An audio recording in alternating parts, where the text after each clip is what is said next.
ఆంధ్రప్రదేశ్లోని ప్రభుత్వ ఉద్యోగులకి కూటమి ప్రభుత్వం దీపావళి కానుకగా డిఏలు అందించడం మీద ప్రభుత్వ ఉద్యోగులందరూ కూడా హర్షాతిరేకాలను వ్యక్తం చేస్తూ ఉంటే వైకాపా నాయకులు మాత్రం ఆ అంశాన్ని రాద్ధాంతం చేసేటువంటి ప్రయత్నం చేస్తున్నారు. ఇంతకీ ఈ డిఏల విషయంలో వైకాపా స్టాండ్ ఏంటనేది మనం పూర్తి స్థాయిలో విశ్లేషణ చేసుకుందాం. ప్రస్తుతం మనతో పాటున్నారు జనసేన పార్టీ రాష్ట్ర అధికార ప్రతినిధి కుసుంపూడి శ్రీనివాస్ గారు. సార్తో మాట్లాడదాం. సార్ నమస్తే సార్. ఆంధ్రప్రదేశ్లో ఉన్నటువంటి కూటమి ప్రభుత్వం ప్రభుత్వ ఉద్యోగులకి దీపావళి కానుకగా డిఏలు అందించడం మీద ప్రభుత్వ ఉద్యోగులందరూ కూడా హర్షాతిరేకాలను వ్యక్తం చేస్తూ ఉంటే ఇటు వైకాపా నాయకుల మొత్తం ఆ అంశం మీద రాద్ధాంతం చేసేటువంటి ప్రయత్నం చేస్తున్నారు. ఇంతకీ అసలు ప్రభుత్వ ఉద్యోగులకి డిఏలు అందించడం మీద వైకాపా స్టాండ్ ఏంటి అంటే ఏం చెప్తారు సార్?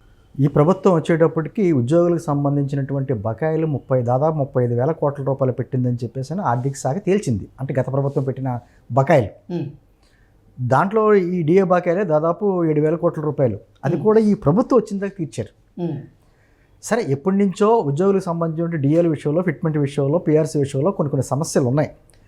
ఆ సమస్యల్ని సున్నితంగా పరిష్కరించి ఉద్యోగులకి న్యాయం చేసేటువంటి బాధ్యత ఇవాళ కూటమి ప్రభుత్వం తీసుకుంది. ఉద్యోగులు కూర్చోబెట్టి మాట్లాడుతుంది. ఎందుకు మాట్లాడుతున్నారంటే ఈ వర్షం కూడా గత 5 సంవత్సరాల్లో కనీసం ఉద్యోగ సంఘ నాయకులకి కనీసం అపాయింట్మెంట్ కూడా ఇవ్వలేనటువంటి జగన్మోహన్ రెడ్డి గారి ప్రభుత్వం, వాళ్ళ నాయకులు ఈరోజు ఉద్యోగులకి ఏదో చేసినట్టు మాట్లాడుతున్నారు చూసారా? అది విచిత్రంగా ఉంది. ఈరోజు వాళ్ళ పేపర్లో చూశారు కృష్ణ గారు, ఉద్యోగులకి స్వర్ణయుగం అట గత 5 సంవత్సరాల్లో. ఈ సంవత్సరం పాపం దీపావళి కూడా సరిగ్గా చేసుకోలేదట. దేంతో నా వల్ల నాకు అర్థాల. ఉద్యోగులకి స్వర్ణయుగం అయితే 2022లో మీకు గుర్తుందో లేదో విజయవాడ వచ్చి మహాధర్నా చేశారు. ఎందుకు చేశారు? స్వర్ణయుగం వద్దని చేశారు. వాళ్ళు కనీసం ఒక ఎలా ప్రకటించడం, అది పోస్ట్ డేటెడ్ జీవోలు, ఇచ్చింది కూడా జీవులు వెనక్కి తీసుకున్నటువంటి ప్రభుత్వం గతంలో ఉద్యోగుల్ని ఎన్ని రకాలుగా హింసించాలో అన్ని రకాలుగా హింసించినటువంటి ప్రభుత్వం, అస్సలు పట్టించుకునే ప్రభుత్వం, ఉపాధ్యాయులను అయితే కనీసం లెక్క షాపుల దగ్గర కాపలా పెట్టే వాళ్ళని అవమానపరిచినటువంటి ప్రభుత్వం, ఈరోజు ఆర్థికంగా మనకి సరైనటువంటి ఇబ్బందులు ఉన్నా కూడా ఏదో రకంగా ఉద్యోగులకు న్యాయం చేయాలని సాధ్యమైనంత వరకు కూర్చుని ఉద్యోగ సంఘ నాయకులతో కూర్చుని ఏ విధంగా మనకు చేయొచ్చు, మన ఆర్థిక పరిస్థితులు మీకు తెలుసు కాబట్టి అని చెప్పి వాళ్ళని ఒప్పించి చేయడం వల్ల ఈరోజు ఉద్యోగులు హర్షం వ్యక్తం చేస్తున్నారు. గతంలో ఎప్పుడైనా నెల 1వ తారీఖులో జీతాలు పడడం చూసామో కృష్ణ గారు? గతంలో జగన్మోహన్ రెడ్డి మాట ఇచ్చి ఆ మాటను కూడా నిలబెట్టుకోలేకపోయారు. ఇప్పుడు మరి చంద్రబాబు గారు డిఏలు అందిస్తే దాన్ని కూడా వైకాపా నాయకులు రాద్ధాంతం చేయడం. అదే అంటే ఖచ్చితంగా ఉద్యోగులకు ఇంకా డిఏలు పెండింగ్స్ ఉన్నాయి. వాళ్ళ కోరికలు ఇంకా చాలా ఉన్నాయి. ఆ కోరికలన్నీ తీర్చడానికి అవకాశం ఉన్నంత మేరకు చేయడానికి, ఉద్యోగులను సంతృప్తి పరచడానికి, వాళ్ళ హక్కుగా రావాల్సినటువంటి వాటిని ఇవ్వడానికి సాధ్యంత వరకు ప్రయత్నం చేస్తుంది కూటమి ప్రభుత్వం. ఆంధ్రప్రదేశ్ ఆర్థిక పరిస్థితి ఏంటి అన్నది ప్రజలకంటే కూడా ఈ ఉద్యోగస్తులకు బాగా తెలుసు. ఎందుకంటే వాళ్ళే కదా చేసేది. ఈరోజు జీవో రిలీజ్ చేశారంటే జీవో మీద డిస్కస్ చేసి దాంట్లో లోటుపాట్లన్నీ చేసేది ఉద్యోగస్తులే. వాళ్ళకే తెలుసు ఆంధ్రప్రదేశ్ ఆర్థిక పరిస్థితి గత 5 సంవత్సరాలు ఏ విధంగా చేసుకొచ్చిన తర్వాత, కూటమి ప్రభుత్వం వచ్చిన తర్వాత ఎంతవరకు ఉందో పరిస్థితి అన్నది వాళ్ళు అర్థం చేసుకోలేరా? వాళ్ళకి ప్రతి నెల 1వ తారీఖున జీతాలు పడుతున్నాయి కదా, మొదటి వారంలో జీతాలు పడుతున్నాయి కదా. గతంలో ఎప్పుడైనా పడ్డాయా? గతంలో కనీసం ప్రమోషన్ల గురించి ఆలోచించడం మర్చిపోయారు. జీతాలు పడితే చాలురా బాబు అనుకునే పరిస్థితి వచ్చింది. ఆ పరిస్థితి నుంచి ఈరోజు ఇస్తున్నారు కదా. ఇప్పుడు ఉద్యోగులకు పెన్షన్స్ కూడా గతంలో ఏ విధంగా ఇచ్చారు? ఇప్పుడు పెన్షన్స్ కూడా ఏ విధంగా ఇస్తుంది కూటమి ప్రభుత్వం? తెలియదు ఉద్యోగులకి గౌరవం చంద్రబాబు గారి ప్రభుత్వంలో, కూటమి ప్రభుత్వంలో ఉందా, జగన్మోహన్ రెడ్డి గారి ప్రభుత్వంలో ఉందా? కంపేర్ చేసుకుంటే వాళ్ళకి వాస్తవాలను తెలుస్తాయి కదా. సరే, మొన్న ఇచ్చినటువంటి జీవోలో కొన్ని లోపాలు ఉన్నాయి.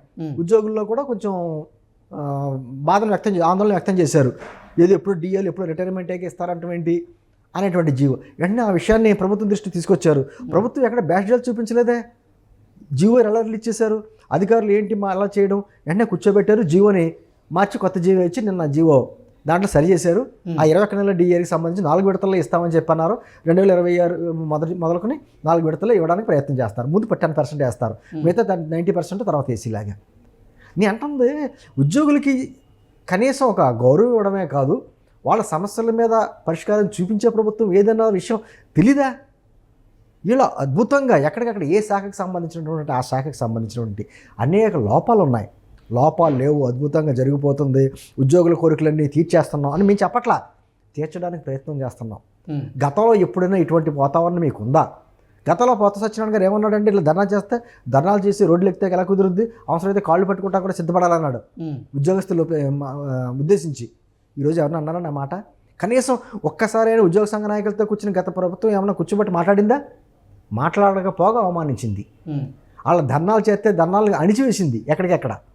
విజయవాడ ధర్నా మనకు ఉదాహరణ 2022లో జరిగింది. మరి ఈ రోజున అటువంటి అవకాశం లేకుండా ఎక్కడికక్కడ కూర్చోబెట్టడం, చంద్రబాబు ముఖ్యమంత్రి గారి దగ్గర కూర్చోబెట్టుకుని వాళ్ళ నాయకులతో మాట్లాడడం, మీకు ఏం కావాలి, ఎంతవరకు మేము చేయగలం, ఇదిగో మన ఆంధ్రప్రదేశ్ ఆర్థిక పరిస్థితి ఇది మీకు తెలుసు, ఒక పక్కన సంక్షేమ కార్యక్రమాలు ఎక్కడ ఆపకూడదు, ప్రభుత్వానికి వచ్చేటువంటి అనేక రకాలైనటువంటి వాతావరణం ఉంది. ఈ రోజున ప్రభుత్వ ఉద్యోగులు, ప్రభుత్వం, ప్రజాప్రతినిధులు అందరూ కలిస్తేనే రాష్ట్రం సాఫీగా వెళ్తుంది. ఎవరినో ఒకళ్ళని సంతృప్తిపరిచి మిగతా వాళ్ళందరినీ చేతులు చెప్పెట్టేస్తా ఉంటే కుదరదు కదా. అది చూసుకోవాల్సిన బాధ్యత ఎవరిది? ప్రభుత్వం అంది. ఇలా ప్రభుత్వం అదే చేస్తుంది. ఏ వర్గానో సంతృప్తిపరిచేయట్లేదే. గతంలో లాగా అకౌంట్లో డబ్బులు వేసేసాం డీబీటీ ద్వారా, ఇంకా అయిపోయింది, ఇదే ప్రభుత్వం అని అనట్లేదే. ఒక పక్క నుంచి మౌలిక సదుపాయాలు ఏర్పాటు చేయాలి, ఇప్పుడు రోడ్లు వేయాలి కదండి, తాగునీరు అందించాలి కదా, ఎక్కడెక్కడ విద్యుత్ అందించాలి కదా, ఒక పక్కన పారిశ్రామికవేత్తలు వస్తున్నారు, వాళ్ళకి రైతులు ఇవ్వాలి కదా. అదేవిధంగా ఉద్యోగులకు ఎక్కడ జీతాలు ఆపకూడదు కదా. సంక్షేమ కార్యక్రమాలు గతంలో ఎలా వచ్చినాయో అంతకంటే మెరుగ్గా ఇస్తున్నాం కదా. ఇచ్చేది కూడా ఓటో ధరకి ఇచ్చేలాగా వెళ్ళాలి కదా. ఎగ్జాక్ట్లీ. మరి ఎన్ని కావాలంటే మాటలతోటి డబ్బులు రావు కదండి కృష్ణ గారు. ఇంతకీ ఈ డిఏల మీద వైకాపా స్టాండ్ ఏంటి? స్టాండ్ ఏమీ లేదు. ఉద్యోగుల్లో ఒక రకమైనటువంటి ఆ వెంకటరామరెడ్డి అని ఏపీ సచివాలయ సంఘ ఉద్యోగ సంఘ అధ్యక్షుడు ఉన్నాడు వెంకటరామరెడ్డి అని.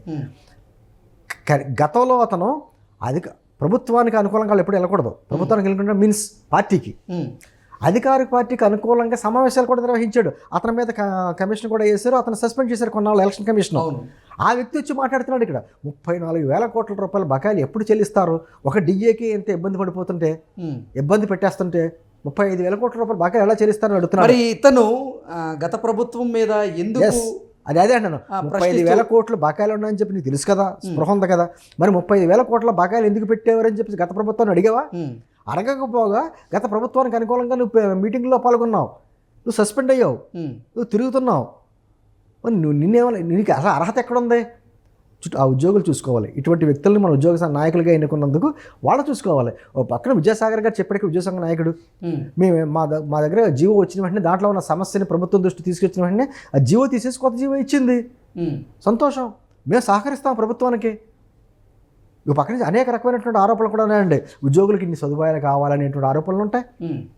డబుల్ హెచ్ఆర్ఏ ఇస్తున్నారు, ఇప్పటికే రాష్ట్రం విడిపోయి 10-11 ఏళ్ళు దాటిపోయింది అనేటువంటి ఆరోపణలు వస్తున్నాయి. ఇన్ని ఆరోపణలు ఉన్నా కూడా వాళ్ళ సదుపాయాలు ఏమీ కట్ చేయలేదు కూట ప్రభుత్వం. అంటుంది ఇంకా వాళ్ళ జీవితాలు మెరుగుపరచడానికి ఏ విధంగా చేయాలి అనేది కూడా చూస్తున్నాం. ఈ రోజున ఆర్టీసీలో సంబంధించినటువంటి ప్రమోషన్స్ ఉన్నాయి. అసలు ఈరోజు ప్రమోషన్స్ ఇస్తుంది కదా. పంచాయతీరాజ్లో పవన్ కళ్యాణ్ గారు చెప్పారండి, దాదాపు 10,000 మందికి ప్రమోషన్లు వస్తున్నాయి అంటుంది. ఎప్పుడన్నా ప్రమోషన్లు ఊహించారా? ఎప్పుడు జీతాలు ఎప్పుడు పడతాయో చాలురా బాబు అనుకునేటువంటి పరిస్థితి నుంచి ఇలా ప్రమోషన్లు ఆలోచించే పరిస్థితికి తీసుకెళ్తుంది కూటమి ప్రభుత్వం. ఇచ్చే అవకాశాలు ఎన్ని ఉన్నాయో అన్నీ డిస్కస్ చేస్తుంది. ఉద్యోగ సంఘ నాయకులతో అందరితో కూర్చోబెట్టి మాట్లాడుతుంది. ఆ సమస్యను సాధారణంగా వింటుంది, పరిష్కరించడానికి ప్రయత్నం చేస్తుంది. ఇది మంచి ప్రభుత్వమా? పోస్ట్ డేటెడ్ జీవోలు ఇచ్చి వాళ్ళని ఇబ్బంది పెట్టి వాళ్ళ హక్కులు అణచివేసినటువంటి వ్యక్తుల్ని అది మంచి ప్రభుత్వమా?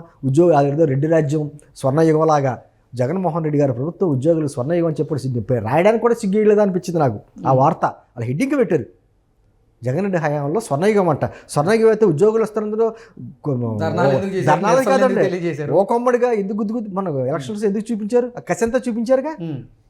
మరి ఎందుకు చూపిస్తారో? వాళ్ళు వద్దనుకున్నారా? మీరు ఇచ్చే సదుపాయాలు వద్దుకున్నారా? స్వర్ణయుగం వద్దనుకున్నారా? మాట్లాడడానికే అర్హత ఉండాలి, విధానం ఉండాలి. ఇప్పటికే ఏమిటంది, ఖచ్చితంగా ఇంకా సమస్యలు చాలా ఉన్నాయి. సమస్యలని సావధానంగా పరిష్కరించేటువంటి ప్రయత్నం కూటమి ప్రభుత్వం చేస్తుంది. అర్థం చేసుకునేటువంటి నాయకులు అందరూ ఉన్నారు, ఉద్యోగులు ఉన్నారు. కాబట్టి ఖచ్చితంగా అన్ని పనులు సమస్యల పరిష్కారం అవుతాయి. వాళ్ళకి ఇవ్వాల్సినటువంటి సదుపాయాలు అన్నీ కూడా కూటమి ప్రభుత్వం ఇస్తుంది. Okay sir, thank you.